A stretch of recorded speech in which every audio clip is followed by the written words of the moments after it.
तो भगवान यहाँ पर कोशिश बहुत करते हैं युद्ध रोकने की, पर युद्ध नहीं रुकता। महाभारत का युद्ध होता है, हम सभी जानते हैं अंत में क्या हुआ।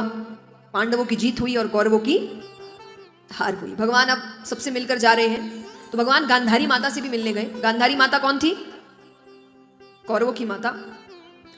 तो भगवान उनके पास जाते हैं तो वो दुखी तो है, पर भगवान से थोड़ा क्रोधित भी है।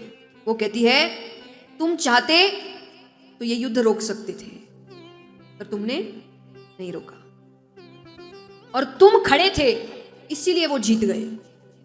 तुम नहीं होते तो उनमें से एक नहीं बचता। देखिए, हम कितनी बार अपनी गलती पर ध्यान नहीं देते और दूसरों की गलतियां निकालते हैं। भगवान तो बहुत देर बाद आए।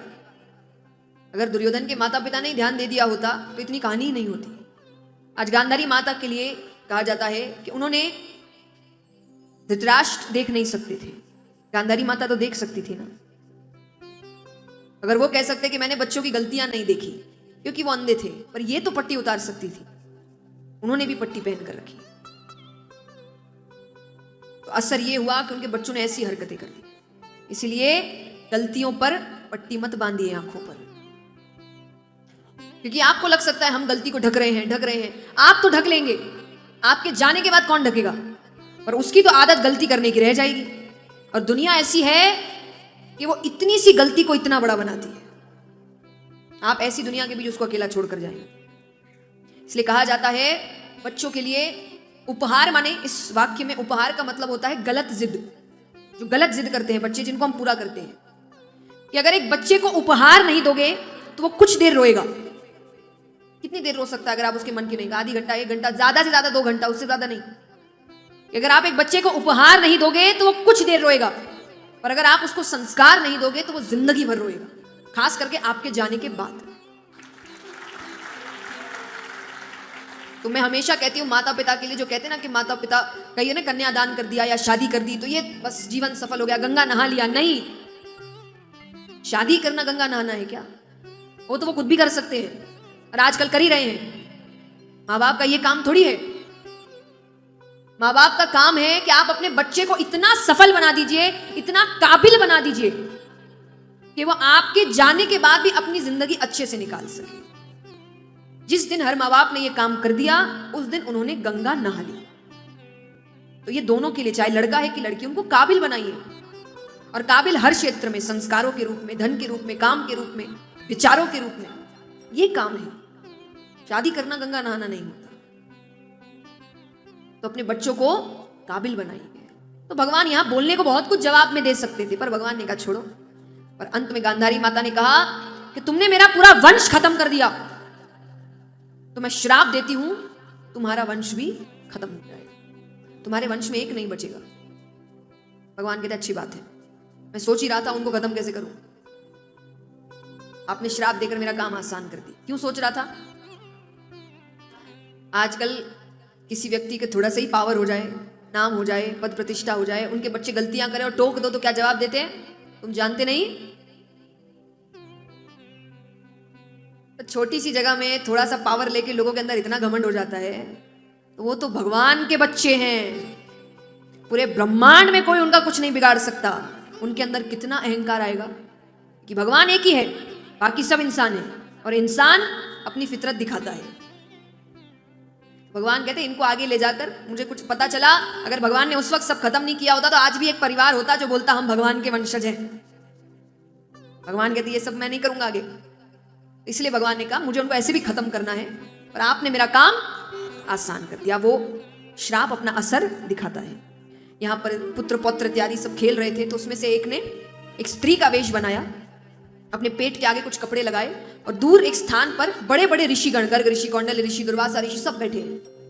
तो उनके पास जाते और जाकर कहते हैं कि ये मेरी पत्नी है, गर्भवती है, जरा बताना इसके गर्भ में लड़का है कि लड़की।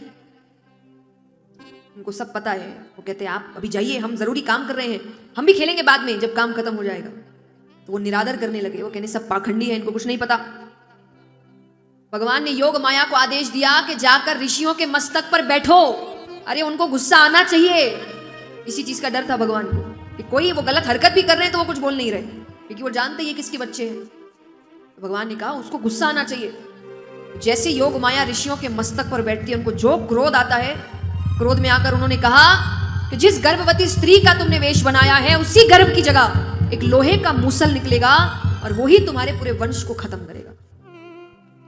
बच्चे डर गए, पेड़ के पीछे जाते हैं, कपड़े हटाते हैं। सच में गर्भ के आगे जो कपड़े लगाए थे उसकी जगह एक लोहे का मूसल निकला है। बाबा उग्रसेन जी के पास गए, उन्होंने एक बड़ा सा पत्थर रखा था एक नदी के पास, उस पर उसको घिसते हैं। घिसते घिसते घिसते इतना सा टुकड़ा बचता है। उनको लगा इतना सा टुकड़ा क्या बिगाड़ लेगा, उसको पानी में फेंक दिया। उसको एक मछली ने निगल लिया। अब यहां पर बच्चों के लिए कहा गया कि बच्चे इत्यादि सब मदिरा पान करते हैं, होश में नहीं है, लड़ाई कर रहे हैं। लड़ाई करते किसी एक ने तलवार निकाली, एक ने निकाली, दूसरे ने निकाली, सब एक दूसरे को मारने लगे। उन्होंने ही एक दूसरे को खत्म कर दिया। उसमें बलदाऊ भैया भी बीच में आए थे, उनकी मृत्यु भी। अब बचे कौन? वंश में कौन बचा? कृष्ण। उनको भी अब जाना ही है। तो सबसे मिलकर गए, सबसे, नंद बाबा, यशोदा मैया, देव की माता, वसुदेव जी, गोपियां, उद्धव जी। देव की माता ने कहा अभी तक मैं तुम्हारे लिए जीवित थी, तुम जा रहे हो तो मेरे 6 बच्चे वापस करो, क्योंकि तुम्हारी लीला के कारण वो मरे हैं। तो भगवान वो 6 बच्चे वापस लेकर आते हैं। उद्धव जी ने कहा अभी तक तो धर्म की रक्षा आप कर रहे थे, अब कौन करेगा? तब भगवान ने उनको श्रीमद् भागवत दी कि मेरे बाद ये धर्म की रक्षा करे, इसको अपने जीवन में उतारने वाला हर व्यक्ति धर्म की रक्षा करे। भगवान चले गए। अब भगवान एक पेड़ के नीचे लेटे हुए हैं और पेड़ की जो पत्तियां हैं वो पूर्ण रूप से भगवान को ढक कर रखी, यानी भगवान दिख नहीं रहे किसी को, सिर्फ उनके पैरों की मणि चमक रही है। अब वो मछली जिसने अंतिम हिस्सा निकला था, उसको एक शिकारी पकड़ता है, उसको काटता है, उसमें से वो हिस्सा निकलता है। उस हिस्से को धार करके वो अपने तीर के आगे लगाता है। वही शिकारी सामने से जा रहा है। हिरण की आंख चमकती है, वो मणि चमक रही है। शिकारी को लगा पत्तियों के पीछे, उसने वही तीर निकाला। लीला है कि भगवान को तीर लगा और मृत्यु हुई, वरना कौन सा तीर भगवान को मार सकता है। उसने वही तीर निकाला, तीर सीधा भगवान के पैरों पर जाकर लगता है। अब भगवान खड़े होते हैं, खड़े हुए तो वो रोने लग गया। अब वो कहे कि आपको मैंने मारा, मेरी वजह से आप छोड़कर जाएंगे सबको। भगवान कहते तुमने नहीं मारा, मैंने तुमसे ये करवाया। क्यों करवाया? बोले राम अवतार में मैंने तुम पे पीछे से वार किया था तो तुम बड़े नाराज हुए थे, गलती थी मेरी, मैंने पीछे से वार किया। किस पर किया था भगवान ने वार? बाली। भगवान कहते इस अवतार में तुमने पीछे से वार कर दिया, मैं देख नहीं रहा था, हो गया हिसाब बराबर।